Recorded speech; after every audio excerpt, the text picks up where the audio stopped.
if you have questions that didn't get answered, you can go back and look and ask from there. But it is recorded, so you get a copy of this along with a copy of the PowerPoint that we'll be going through. So welcome, congrats again on receiving the value added grant. That's awesome. We got several in South Carolina this year, so great job, V. That's very exciting. But I'm Kyle Player, for those that don't know me, which I think most of you do. I run the ACRE program at the South Carolina Department of Ag, and I work with Matson Consulting a lot, and I have my own grants through USDA, and I know how hard it can be to learn how to report and do reimbursements and ask for reallocations. And it was a lot of learning my first year. So we wanted to share some of that knowledge with y'all to help you before you even get started, know what V is going to be looking for. So with that, I'll let Jim and Jessica kind of introduce themselves, and Jessica will kick us off with the presentation. Well, I'll go ahead. I'm Jessica Shaw, and I'm the project manager with Matson Consulting. And I also, I think I've spoken to a lot of you at some point and worked with you in some capacity. And so we typically, work with a lot of folks on the front end and the application side of the for the value added producer grant. But we wanted to, have this chance to kind of talk about the back end of it and, getting those reimbursements and doing reporting and everything. And so, just to kind of continue that assistance for you guys. And I'm Jim Matson from Matson Consulting, and same thing. We're just happy to be here, and hopefully we can help out, answer questions and fix some problems ahead of time and reduce the panic load just a little bit on it. So. And then I think V's back there too. Oh yes. Hello everyone. Congratulations, Ben and Rebecca, on your award. Thank you for doing this webinar and helping them to submit the right type of documents. It takes much, quicker for me to process if you are free and you submit everything, and I don't have to go back and, ask you questions. V, we're having a little bit of trouble hearing you. There's a bad echo. Well, I am in the office in Walterboro, and I don't know, but recently I had issues with speakerphone. So if you don't hear me, sorry. I guess. Can you hear me at all or no? No. No. We can hear you. We can tell you're speaking, but it's very drowned out. Nothing I can do. Something wrong with my speakerphone here. I'm in the office. I don't know. That's all right. I think told me that they cannot hear me either, so I don't know what else to do. Well, I think she was just saying that she's having some speaker and potentially internet issues, and so I think we'll do the bulk of the presentation and everything, and then if there's questions at the end directly for V, you can maybe put them in the chat or set up a separate time afterwards and discuss your project specifically with her. Yeah, so I can go ahead and get us started. And y'all, if you have questions as we're going through everything, put them in the chat or even just speak up, pretty informal. So that way you can get your question answered right away and maybe don't forget it if you wait till the end. And I also know that in this view, it may have the videos and stuff on the side. If that prohibits you from seeing it, you can minimize that if you need to, just so you don't have to see us. So yeah, I'll go ahead and kick us off. So like Kyle said, this is co-hosted by the three organizations. And so we're really just here to help you guys out and, to help provide some assistance and everything. And so, like I said, if you have questions at the end, you can ask any one of us. And so here's just a general overview of kind of what we'll cover today. It won't be, super in-depth, but this is to just kind of give you a general what to expect when doing reimbursements and reporting. And then, we can talk further at the end. And that's when we'll take questions and stuff too. So if you have any, just kind of hold on to them until then. So I'll first start out by talking about unallowable expenses for reimbursement. And so the first things that we always say are going to be no trucks or tractors. None of those big vehicle purchases. Those are just unallowable under the program overall. And then in addition to that, you also won't be able to do major repairs or maintenance on vehicles. So that includes, if your engine breaks down, your vehicle gets in a wreck and needs a new piece or whatever it is, those are also not allowable under the grant. However, minor maintenance and everyday upkeep, like your general oil changes, that sort of things, would be considered allowable. Additionally, no farm expenses. And so what we mean by farm expenses are going to be on the production side. So really anything that you need in order to produce your commodity that you're adding value to. So that's, the seeds that you might need, feed for animals, anything like that, the labor on the production side, supplies for that, and especially no equipment either, especially regarding that production side. And you'll see this repeated throughout. When in doubt, refer to your work plan and budget, because that will be your guide for what you can pay for under there. Because when you did your application originally, you laid out what you said you were going to pay for, and so that's what V is going to be using when she refers back to your work plan and budget. That's what she'll have in mind for those reimbursements. Additionally, you don't want to pay for, or you can't pay for family labor. So that's immediate family, brother, sisters, mother, father, children, anything like that. You also can't pay expenses to businesses that are owned by you or the other owners of the business. So, if you had a packaging supply company in addition to your farm that you own, you can't pay your other business to buy boxes. You can't pay yourself because that's considered a conflict. And then you also can't have expenses that aren't included in your categories. So I think a lot of you probably had, personnel and supplies and things like that. But if for some reason you didn't include travel expenses in there, you can't later come back and create that category for expenses. So you just have to stick with the categories that you originally had in there. And the other thing we like to point out too is that if it's not an allowable expense, it's not allowable as match or for you to use your matching funds on. So, if you're saying I spent $10,000 on supplies and 5,000 of those supplies were for farm production and 5,000 of that was for the value added stuff, that 5,000 for the farm production doesn't count. You can't say, well, I spent my own money on that as my match and whatever. It has to be that whole 10,000 purchase has to be on eligible supplies. And then you would be reimbursed for half of that. And again, just refer back to your work plan and budget. And I know that there are going to be some gray areas and that people will have questions about their individual, can I pay for this? Can I pay for that? But just refer back to that and then, ask about it going forward and get clarification on it. And so then allowable expenses, those are the pretty standard things, your marketing, your processing, your supplies, anything that's on that value added side. Essentially, if we're talking produce, once that produce leaves the field and enters into your packing facility or your processing facility, you can start paying for those. Those are considered the value added expenses. In addition to that, even if it wasn't included in your original work plan, in light of the situation with COVID-19, you can pay for protective gear, sanitizer, cleaner, masks, gloves, all of that.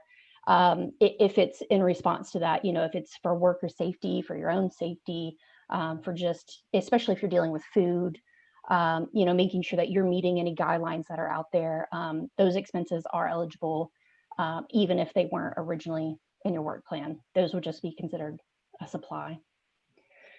And then, non-family labor and non-production labor, those are all eligible. And you want to make sure when you turn in your payroll for those that you're doing it with the gross amount, so including taxes or overhead or anything else, just grouping all that together. You don't have to break it apart. It could just be one expense there for your payroll.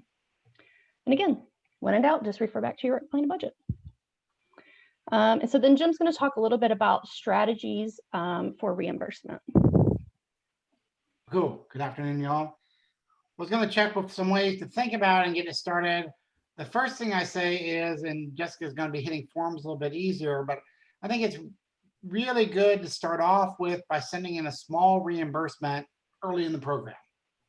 So just, spend something in the next month, go ahead and do the reimbursement, get through the process on it, be something that you're not quite as desperate maybe to get paid back within there, because the first reimbursement can take a little bit longer. They have to set up the bank account in Kansas City for you to get it put back in your bank account. The first one takes a little longer than some of the other reimbursements. So go ahead and get that up there, get it started, make sure everything's working all the way through the system. I know you signed all the paperwork and sent in the numbers and all that, but just to make sure there's no, hookups and all with that within there. The other thing is, I'm going to say that, anything you can do in this process that's making V's life easier is going to make it easier for you to get reimbursed and easy to get paid. So when you're doing things, so make sure that you mark, if you're turning in payroll, make sure you're marking sort of where that's going back on your expenses. So it's not just linking, don't just attach, here's a check for an expense on thing, kind of put what that is, on your attachments if you're attaching a payroll. The other strategy I would say is a lot of times on payroll, people are sharing personnel. You don't have personnel just for the field or just for processing. And a lot of times you may have people that overlap. So if you have somebody that has functions that are both in the field and in like the processing side of stuff, come up with a reasonable, percentage of what they're spending under each side. So say, 70% of their work is in the field and 30% is in packing shed. Or they spend 1 day a week marketing. So, 20% of their time is marketing. The other times they're a field worker. But put that down of what that is, the percentage, and then, because you may only be writing one paycheck for somebody. So divide that out, show what the percentage is, and then just write a couple of lines of what your justification is for that. And I say on these things, it has to pass the laugh test within there. The other one I was gonna say on the other is to make sure when you're doing that. Give me a second. Make sure that you're looking for a timeline. Jessica was a little bit of a hurry with that, but make sure that you come up with a timeline that you're thinking that you're going to get reimbursed for. Makes it a lot easier. Makes it a lot easier for you to just say, hey, we're going to do this. We're going to have a plan of when we're going to try to get reimbursed. Because if not, it's easy for this to kind of back up, and all of a sudden you're looking at a huge amount, or you're like, oh my gosh, if I don't get this money from USDA in the next week or so, I'm not going to be able to pay other bills. Remember that, V is processing not only the 22 people from this year, but the people from the last 3 years of submission. And this is just one of the programs she's managing. So she's going to have a lot of stuff sitting there, and you don't want to have it happen when, you're there and you're desperate to get paid and suddenly she's out on vacation or sick or another meeting. So go ahead. If you plan just a regular submission pattern, you can do it in that period. Now you can't send things in more than once a month, but you can send things as much as monthly if you need to. A lot of people find out that, often quarterly works during the slower part of the years, and you're buying stuff with it, but just come up with a pattern that tries to work, check that, make sure it's, it's getting in the period that you're going within the focus you're doing. So I think that's a good strategy to kind of keep you happy, explain what's there on the paperwork, double check within there on it. So we can do, we can submit several months at one time. You can submit several months at one time, but you can only do, you can't do it as often as a month, as once a month.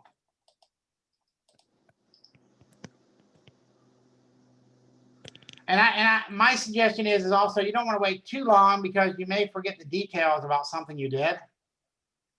And so it's harder to track it down if you need, more paperwork or another detail about what you spent the money on or something.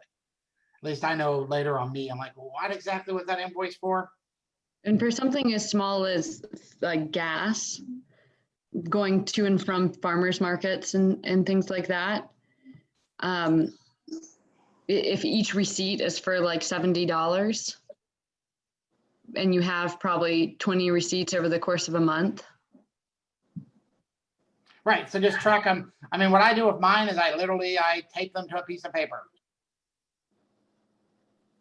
And so by the time you're done, you got Okay. 6 or 7 receipts on each piece of paper, and you're showing what each one is and do a line of your expenses with it.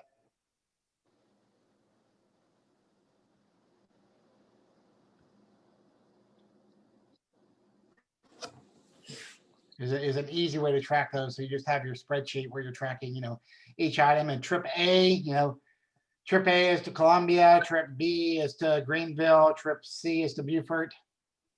And just put the trip down on the date and, keep it in your Excel file when you're doing those. And then you've got them, copy. And then you can send a photocopy of those in and keep them in your files. Okay, thank you. And those are the ones too that if, running along with the thing, about the level of where you're tracking and your timing going in with stuff for that. The other thing I find is if you're not tracking those, what you do is if you're trying to gather them 3 months later, you have this big stack and you don't know what it is.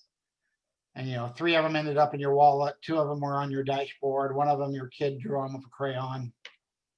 So I think part of it is just gathering that and maybe keeping a notebook, while you're traveling is, I find, a good way to just have that there, And there are some nice programs that you can, these days a great thing to do is take a picture of it when it's happening and save it to your cell phone. And then you have that copy of it for later. So the other one I was going to say that as things go along, what's going to happen over, if you've got a 3-year grant in particular, things are going to happen. We're going to have COVID outbreaks. We're going to have hurricanes. We're going to have frost. We're going to have freezes.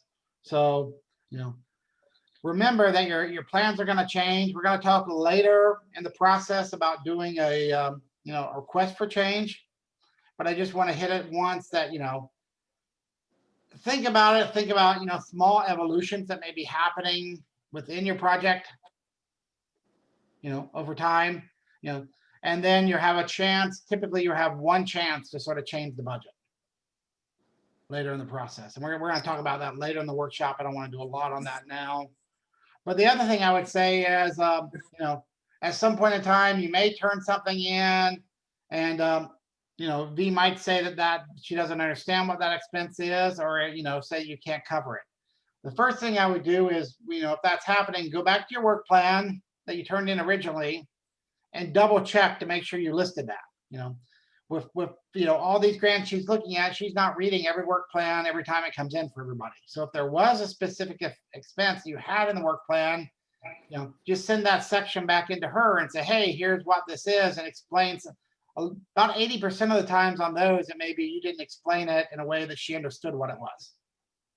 So the first thing I would say is if you've got something, explain what it is again, what that detail was and what you were spending on. If it turns out that it's something that she says, look, I just don't think we can cover that under the program, I know that is incredibly frustrating in the moment, but part of that is protecting you.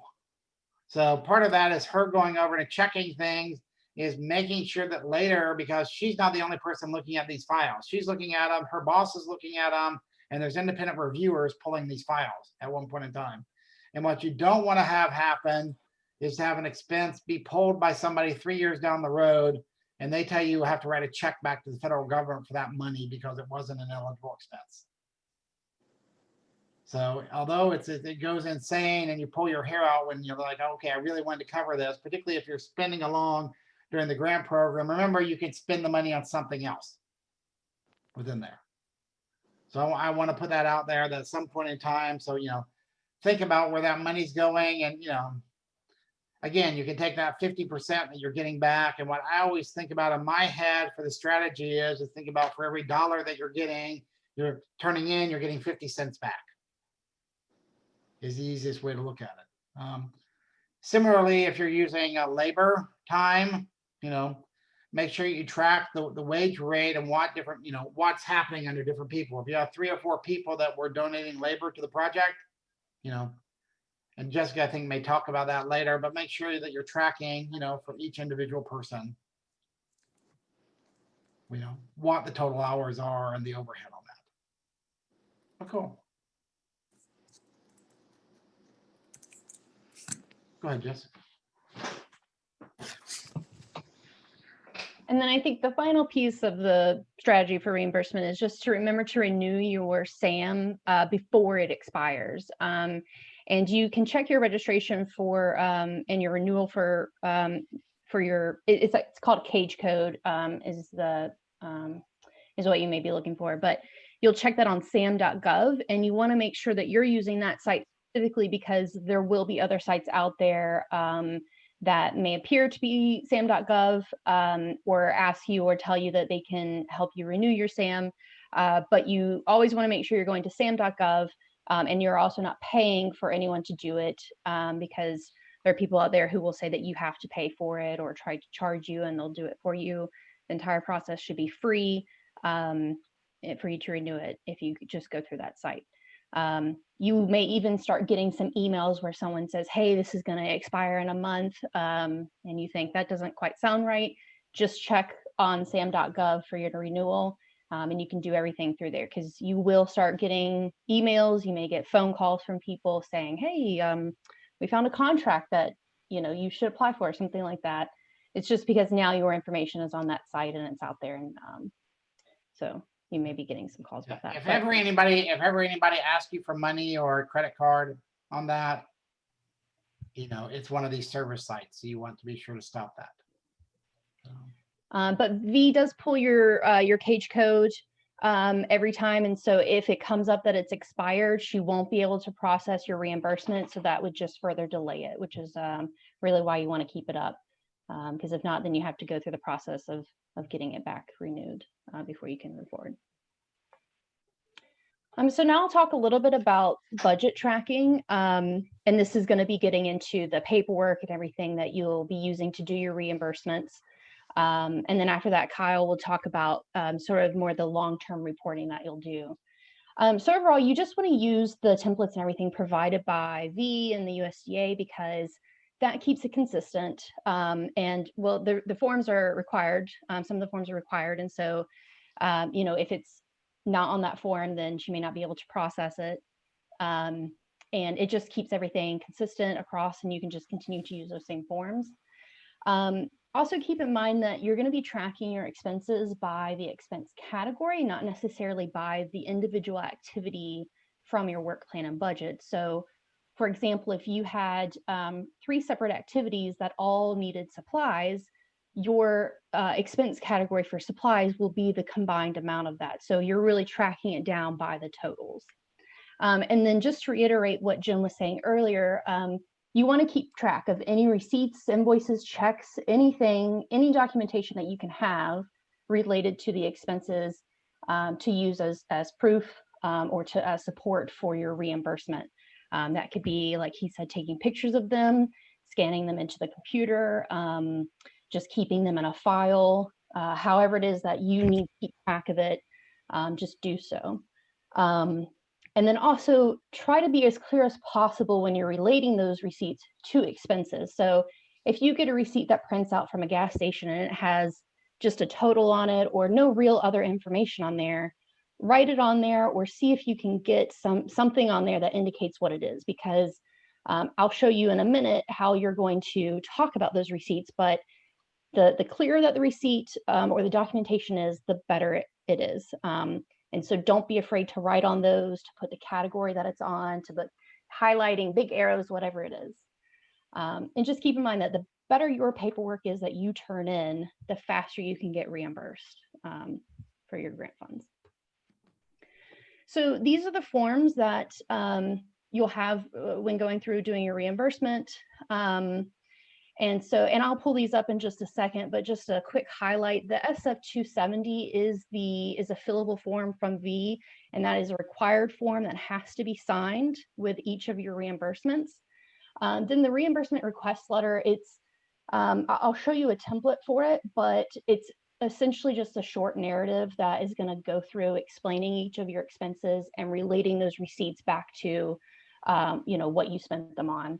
And it's really where you get a chance to say, here's what we did. And so there isn't necessarily a required format for that, but again, keeping it as clear as possible, it just makes it easier. And then you'll have some attachments. This is where you would put your receipts, invoices, all of that. And then the bank book is just to help you keep track of your total expense categories as you go forward. So let me share the first.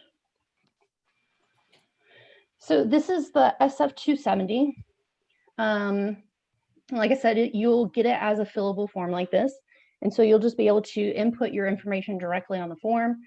This first few blocks here is all of your information that you would fill in, you know, your name, your address, all of that. Your contract number or your federal grant number is going to be located on your grant contract. So that's where you'll pull that from. The dates that are included in the reimbursement request, and then your information. And obviously each of these are going to be reimbursements. Right, not advancements.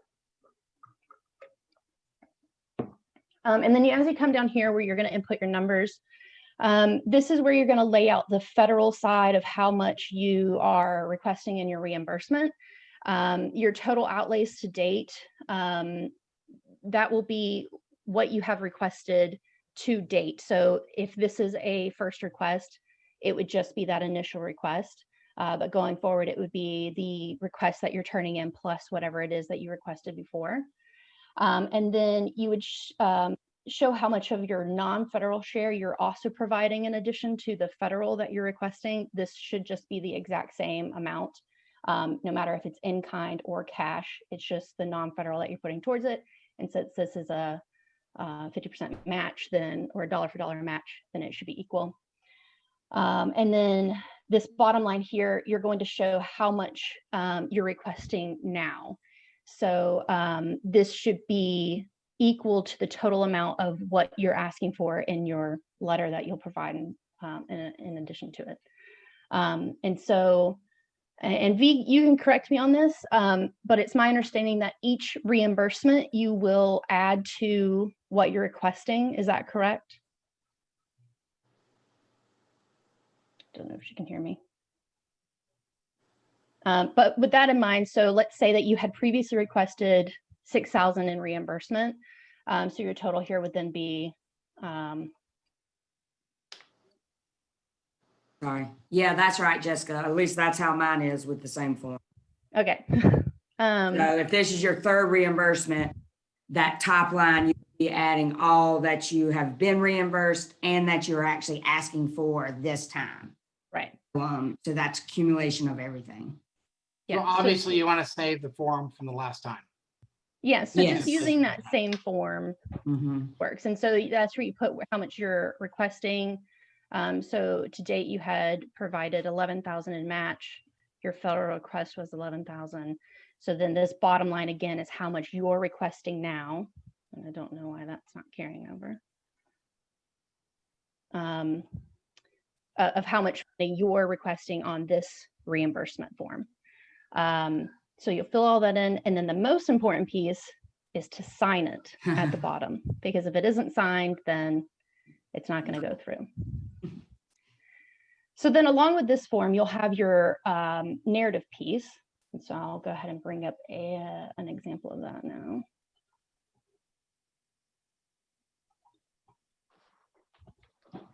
Does anybody have questions on that form before you switch, Jessica? Were there any questions on that one? And I can pull them back up at the end too, if you guys think of any by then. And so this is where, like I said, you're going to write out basically what's going on and what you're asking for. And this is, think of it as if you're just explaining to V, this is what I spent the money on, and this is what I want you to give me.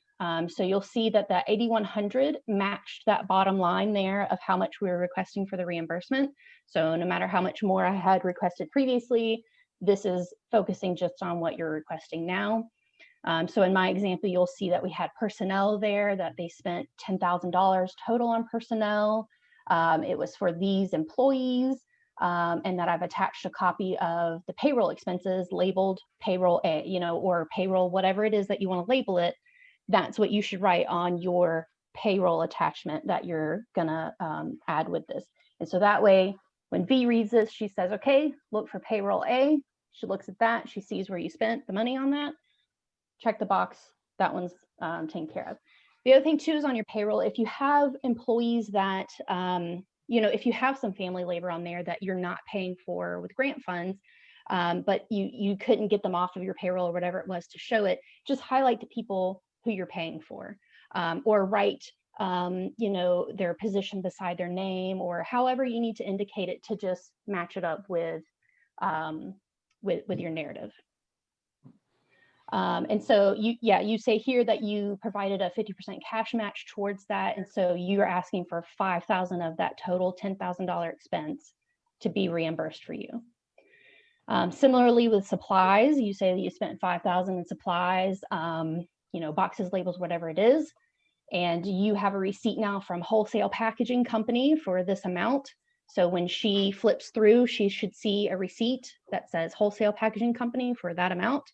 And what you paid for. Similarly with Vistaprint and local sign shops, you should be able to receive those receipts that are linked that way. So again, mark it, highlight it, indicate somehow. So when she reads that, she can just flip to it and see your receipt for that. And then again, you're providing 50% cash match. So your reimbursement for that piece is $2,500. Yes, and you do have to show your match too. You can't just say it. Correct? At least that's how I have to do mine. So if you spent 2,500 on supplies, you have to show those receipts. You can't just say it. Right. So these receipts would total the 5,000. Then you are asking now for the reimbursement of 2,500. Right. Yeah. And that goes back to what I was saying before, that you can't include receipts in there that are for ineligible expenses and just say, well, that's what my match was for, because your match has to be spent on eligible expenses as well. And then for contractual, I included an example of in-kind time that might be provided towards some activities. And so this was, you know, you worked with a website developer who sent you an invoice for $700. And then you also placed some boosted posts on your social media account. So you should have another invoice from Facebook, or, you know, something to show where you paid Facebook for that. But then, you know, you say, well, I spent about 5 hours meeting with these website developers and, you know, going to these meetings, or, you know, pulling together information for them, whatever it is. And so you can show that time as a match, you know, and so I did a quick spreadsheet just to kind of show you how you might want to track that on your side. And so that's just saying, and this could be for, you know, multiple different employees, whoever it might be. So on the 7th, we spent 2 hours for our initial meeting with the web developer. And so this will help you remember what you actually spent your time doing as part of that match. And then you can easily attach this for V to prove that as well.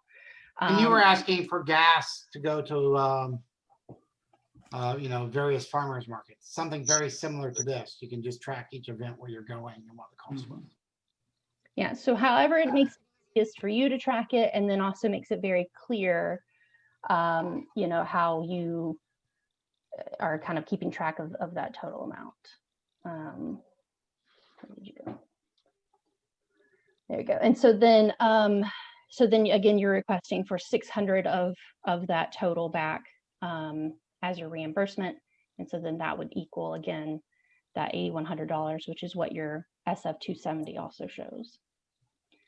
The other nice thing is, once you do this for the next request, a lot of times you can just substitute the names out and change the activity. So you've got your template. It's very easy to replace, you know, on your second reimbursement request, because you're usually spending in the same categories. Yeah. And so the SF 270, the narrative that I've shown you here, and then all of your attachments and your receipts are what are required for the reimbursement. In addition, you will also have a form, which is not coming up for my screen share. Oh, there it is. So this is another form that V will provide. And this is just a tracking sheet to help you both keep track of how much you've spent out of each category. And so you send in a request, it gets approved, everything's good. And so then you would just come and enter in, okay, request number 1 that I sent in was for $8,100. Once you enter that amount in, it pulls down from your total grant amount and shows you how much you have left. Of that was 5,000 in personnel, 2,500 supplies, 600 there. And it just tracks it down and down. And so as you go and you keep adding those different requests that go through, it will just end up telling you a running total for each of your categories.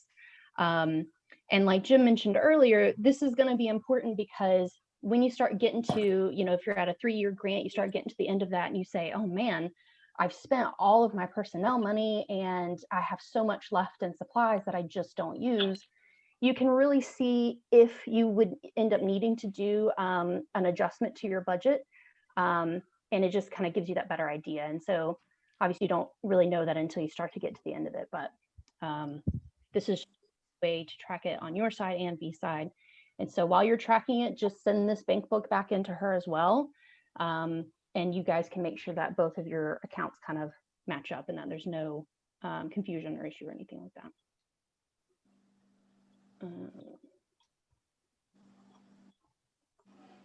So I think that covers those major forms. Any questions on those? Alrighty. And then now Kyle's going to talk a little bit about the more long-term reporting that you guys will have to do over the course of the full grant period. Yep. Okay. So I want to share my screen now, right? So I'll stop you for a minute. Well, let me just talk for a second. So as you can see from this slide, with the VAPG, you do biannual reporting. And within that biannual reporting, you're required to do a progress report, which I'll show you that form, a 425 form, which I'll also show you that, and then an actual narrative of your basically activities that you've done within that 6-month period. So let me pull up my documents here for you real quick.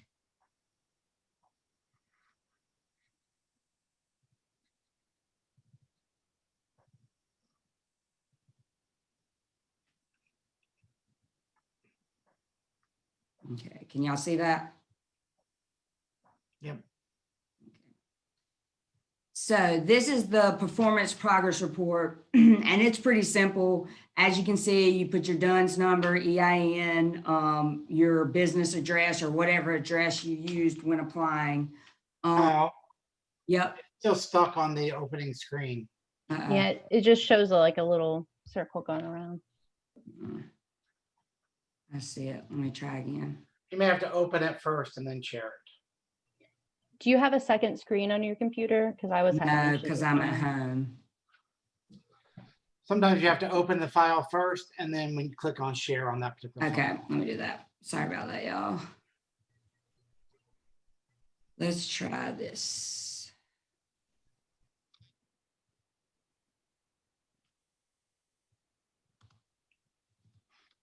Okay, how about now? There we go. Okay. So this is the performance progress report. So you just have to do this, as I said, biannually, and it's just an easy form that goes along with your narrative and 425. So as I said before the screen popped up, your DUNS number, EIN, your address, all that information, whatever your grant period is. So I'm sure y'all vary on your grant period. I just put in October 2020 to the 22nd. And the report ending date. So one will be March 30th and the other will be September 30th. Is that, I believe that's the right date. That's correct. That's correct. What you would be including in this, in the narrative, would be everything that happened until March 30th. Now, this is not due till April 30th, but you do not include anything that's happened in April, only up to March 30th. And as you can see, that's a semi-annual report. And what I always do is I just say Word document attached with performance narrative. And as Jessica said, the most important thing is to be sure you sign and date it. So as you can see, it goes to March 30th, but I reported it on April 15th. Again, you have a month from March 30th to April 30th to turn all this in. So If we're submitting receipts from September to get reimbursed, do we need to make one of these this month within the month of October for like that 1 month period? so this is Since the reporting, the period end date is the end of September. yeah, so if you signed your paperwork, whatever date your grant started, that would be what's covered, right? So September, correct me if I'm wrong, Jessica. No, that's correct. And so this is something that you would only be turning in twice a year to report on just your activities of what you've done with the project. And so, Yes, this doesn't even have anything to do with receipts. This is just your narrative you have to turn in of what you've done. Does that make sense? This is completely separate from reimbursement. So this is only coming in twice a year, and it's to do with your narrative and nothing to do with receipts. But since if my grant started in early September, do I need to submit one before the end of the month for that 3-week period? V, is V here? That would be a question for V. V, can you hear us? We can't hear you. You may want to try to type it, V. Yeah, and in case it may be helpful if you stop your video and just have your audio feed and not your video and your audio, that could potentially help. Yeah, just the phone. I think V told me at one point, since mine also started the beginning of September, my first report like this wasn't going to be due until April. So I didn't. Typically for the first one, you don't have to do it until April. Yeah. I usually Makes let you sense. Thank slide on you. the first little bit because you haven't done enough to have anything to report on. Yeah. So you And don't I have know, for example, mine started in July, and by that first report period, now mine's quarterly. I hadn't done anything. I literally turned this in and said, due to so-and-so, nothing's been performed yet, and that was it. But we'll be sure to get that answer from V for you and get that to you. There, V just answered. Do not send the report for September, okay? Only the first report is due in April. So Okay. we thought that was the case. Thanks, V. We thought that was the case. We just wanted to double check on that. So Yes. So your first one will be through April, and they just include any of those activities that happen, and at the end of September that you had done on that first report. So any questions about this actual form? It's like I said, it's pretty simple. It's really just asking for your information. And then I'm going to talk about the narrative, which will be a separate attachment. In addition to signing it, probably the other most important thing is make sure you turn it in before the end of April. Yes, that's always, as Jim says, that's the main thing, because V can always come back to you and ask for something that was left out or ask for a correction. Better that than to turn it in late correctly. So turn it in by the date, and she can always come. I can tell you, honestly, I've only had a couple times where I've turned stuff in where Rhonda did not come back to me with questions. So the main thing is to get it in on time before the April 30th deadline. And then again, before the October 30th deadline. Okay, so let me go pull up something else. Okay, let me pull up my narrative real quick. First, I'm going to pull you up. So, especially since you're only doing biannually, I highly suggest that you keep up as you go, that you're not waiting for once every 6 months to write everything down. This is how I do it. I don't sit down and write my narrative every day or every time I do something. But can y'all see this Excel spreadsheet? I should ask that. So as you can see, so here's my travel to be reimbursed. I wrote pretty detailed information, who was with me, what counties were being served, what we did, and then the price and the date. And I do that with supplies. I ordered this stuff from Amazon. This is why I did it. Even for stuff that is in kind. So my supplies in kind. I got a portable printer and ink. I purchased that with my own funds, and that's an in-kind match. But I put very detailed information, and I'll just keep kind of scrolling through. Then, you know, so that way, when I am ready to write my narrative, I have all this down. So I'm not having to go back and look at my calendar or try and keep up in my head of what have I done. I can't remember anything. And this is a good way just to keep up with your expenses also. I've found this very helpful for me, and I do it every time I start a new thing. I input that information. But that would be my suggestion to help you keep up with expenses. And again, to basically put down blurbs. So when you do go to write your narrative, which I'll pull up now, you have that in your head and you're not, you're not trying to think back on everything you've done. And you saw several of them for repeating ones. Kyle wrote C-cell 32. Yeah. So I shipped things to 10 different people and I just explained it once. So that helps me remember. Okay, 1 second. I got this up now. Okay, so here's the narrative. I kind of break mine down in categories. Mine is a different grant. It's under the USDA. It's quarterly. I probably have to provide a lot more information than y'all do. But as Jim and Jessica have repeated multiple times, go back to your application. Look what you said you were going to do. Let's say this was going to help you add 2 jobs and you've done that within that 6-month period. Put that into the narrative. Explain what they're doing, how it helped you on your value added side.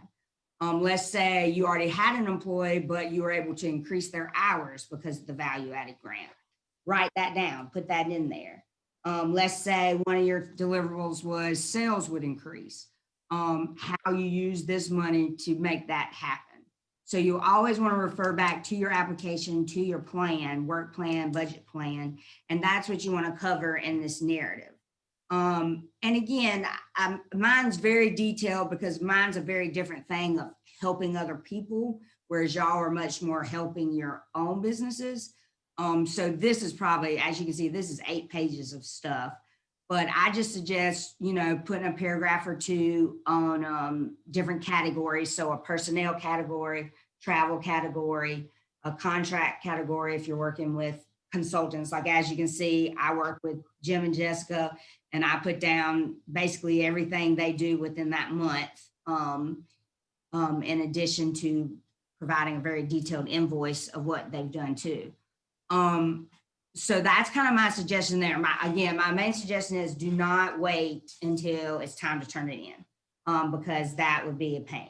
So I would suggest doing the Excel spreadsheet because it helps keep up your expenses and it helps you when it's time to do your narrative, as far as that goes.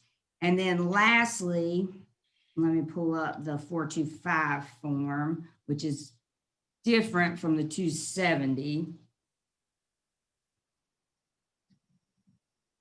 Okay, give me 1 second. Well, Kyle's doing that mostly just like I say, you're talking about what you're trying to do. So just doesn't have to be, you know, you're not being judged on, you're not trying to write War and Peace.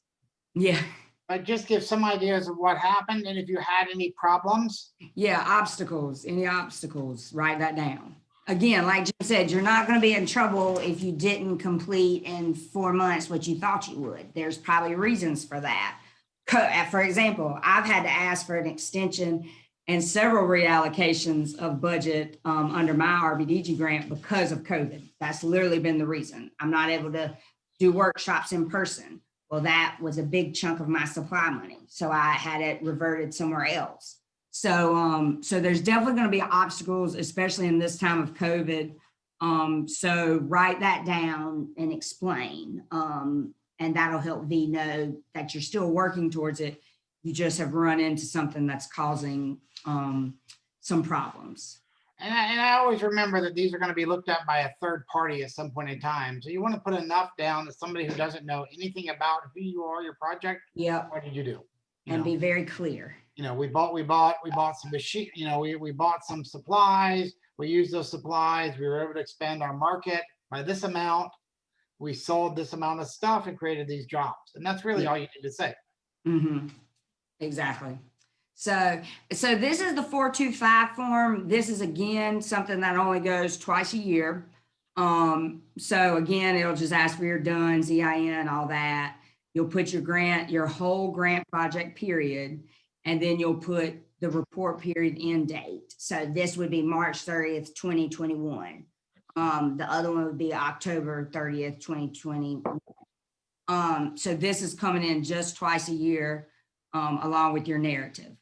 So this one's a little different from the 270. So what you want to show is you want to show the total amount of federal money allotted to you. So under my grant, it was 88,000. And then, no, excuse me. That's how much, sorry, I said that wrong. So that's how much I have spent to date of the federal money. My overall federal money was 98,356. I've spent 88,790. Again, this is only up to that March 30th date. You do not want to include anything that's spent in April, even though, again, this isn't due until April 30th. So keep that in mind. So this is the accumulation of everything that you have spent on the federal side, and then also on your side. So my total match was 82,000, and up until this point, I have done 78,692.89. And as you can see, what's left is a little over 4,000. And what's left on the federal is a little over 9. So again, this is just accumulation. So this is like kind of like the 270, where once you've done a couple, you're showing the culmination. You're not showing just what you're asking for at that point in time. So basically what you've been reimbursed for and what you've spent matching wise, whether in kind or cash, is all in this form. This one was a little confusing to me when I first started. So I know I had to ask Rhonda several questions about it, but it gets easy once you do it once. You can kind of figure it out. But that's, again, just accumulation, and this will just be twice a year. So you'll do your performance progress report, narrative, and this 425 twice a year. Any comments or any comments on that, Jim or Jessica? No, I don't think so. And that one has to be signed as well. Yeah, so that one's signed, and that does have a second page signed. And that document that Jessica showed you where it's keeping up with your budget, that helps because your numbers on there should match what's on here. So whatever it's saying you have left on that document Jessica showed you, that should be in this box and that should be in this box.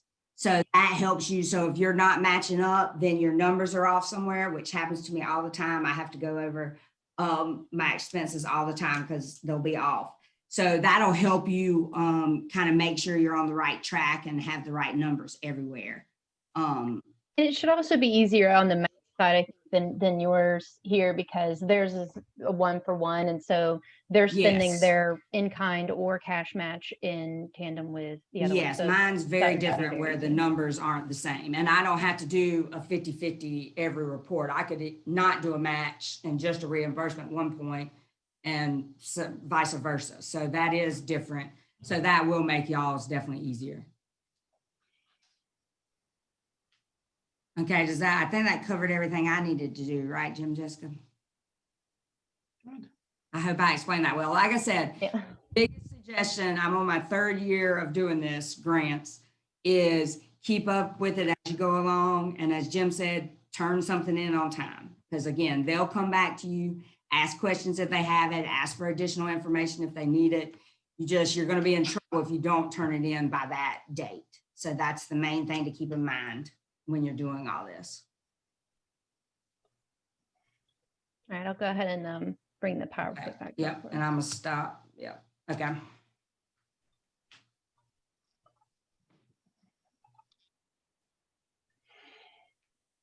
Come on. There we go. And then the last piece, I think Jim's going to chat a little bit about budget modifications in the future. Perfect. Because you're projecting in the future, odds are you're gonna, like I say, if we could all predict the future better, we all would have invested in Amazon 20 years ago and already be retired rich somewhere with an umbrella drink, right? Dang. But no, things change. We don't know what we're gonna do. My first thing I was gonna say is, if you're keeping track of your budget and kind of know where you are, there comes a time, like Jessica said, where you may look and say, look, we spent all of our money on personnel, but we didn't need all those supplies we thought we were going to. We changed the boxes we were going to use. It turned out to be smaller. Instead of going to farmers markets, we started, we were able to ship some things out through wholesalers or something like that. So that's kind of where you can do a budget modification. You want to do it, I would say, getting pretty late in the process, getting near towards the end of the process, but sort of check to see where you are with your bleed rate on spending money. Before you do it, what I always say is it's good to check with V and sort of send her the ideas of the things that you're thinking of doing. So you want to move money between the categories you already have. So you say, okay, we need less money in supplies, and we're going to need more money in personnel. And then you have to show a rational reason. So the reason, so you want to show what that change is and what happened over time. We hired more people because we grew quicker than we thought we were going to, and we're spending less money because boxes cost less. Or we stopped going to farmers markets, so we don't need the personnel and travel time for farmers markets, but I'd like to put that back into, into labor. So you just want to write up kind of what your ideas and show it, because you get a one, officially it's not, it's V kind of doing you a favor within there. She doesn't absolutely have to do this, but because these budgets change, it's kind of recognized that they, it's very hard to see, particularly 3 years in advance, what's going to happen. So as you're getting closer, track the areas. The things I say when you're doing your budget modification is, first, before you start it, double check with V to make sure the money that you have in your budget agrees with what she has, right? Then fill out a letter, and you're going to have to fill out another form, federal form, showing the change and tracking that, just like when you signed your grant originally. You're going to need to do that. But the key parts, the hard parts of it is just make sure. And again, you want to give a little bit of time for this, because you don't want to be where you absolutely need to pay for something first. So, do it a little bit in advance. I would say do it in, give it a good month in advance before you think you need a modification. And do that request just to make sure you can get that done and get that signed off and move forward to it. And then once you do, you want to switch your money from your original budget to adjust for your new budget in those categories. So same with that. Also, don't take it personal again if somebody comes back with a question, just like Kyle mentioned on her reports. Almost, lots of times you're going to get questions back. Don't panic when that happens. That happens to almost everybody. Sometimes what we think is really clear when we're explaining it isn't clear outside of our head. So, think about the question of a chance to making sure you're getting it right and it's clear for everybody, so nobody gets into trouble within there. Because what you want to do is make it clear and easy, both for V, but also for you, because that will get your money later, get your money for you to spend and keep anybody from getting in trouble down the road. Because that's really the purpose of this. Yeah, and V, what do you require if someone is asking for a reallocation? I know with me, like Jim said, I talk to them ahead of time, because I'm not going to waste my time if they're going to already know they're going to say no. I get approval, and then I just have to lay it out in a very detailed letter. So I don't know, V, if you require something different or how you go about that process. No, I think that's because we discussed this at an earlier time too. It does require a letter with the rationale of why it would be modified, in addition to a new SF424A, which was originally completed with the application, and that just lists out the budgets. So then that has to show how the new way that the funds would be distributed in the new categories on there. And double check those numbers before, make sure they add up with the changes. It's easy to mess up your math at that point in time. And I know you probably aren't thinking about that now, but it's something that probably almost everybody will end up doing.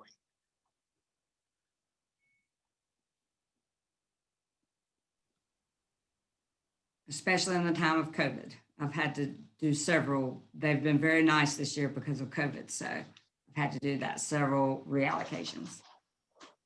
So at this point, does anybody have any additional questions of anything we've covered here? And I do have our contact information here, so you can reach out to any of us.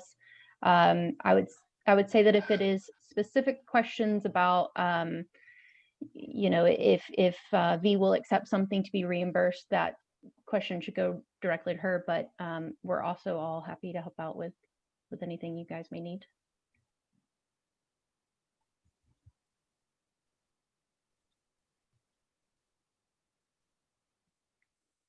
Any questions? Yeah, and like Jessica said, we're very happy to help with forms and anything like that. Because like I said, I know the first time I did it all, it was very confusing. So, or any other, you know, ways and methods I do things, I'm happy to talk to y'all about it. So, you know, when you're starting to do your first one, if you have questions for us, And just let me let us put know. one comment of it is, remember, just like Kyle was talking about her program, every program is different. So you may have had something approved under one program that won't be approved under this program. Also, over time, things that they permit and accept, you know, allow, changes sometimes. And usually that's coming down from the national office under a ruling that they made, or some frequently asked questions that arrive. So there may be even that, you know, something was approved even 2 years ago, and it could potentially be that now they've said they can't approve that one. Yeah, that happened to me even within a year, because my grants are a year, and that happened to me in the middle of one. So that is, so like Jim said, you know, backup plans are good. Thinking of other things that you can use the money for if something gets turned down is always good. V, do you prefer the monthly reimbursements being submitted, or do you prefer the quarterly? Just to know the preference. I know the first one, ideally it's a month and it's smaller. I wonder what's going to be most helpful for you, because I know you have a lot going on and would be considerate of that. That's my only question. Okay, we'll let V type in that.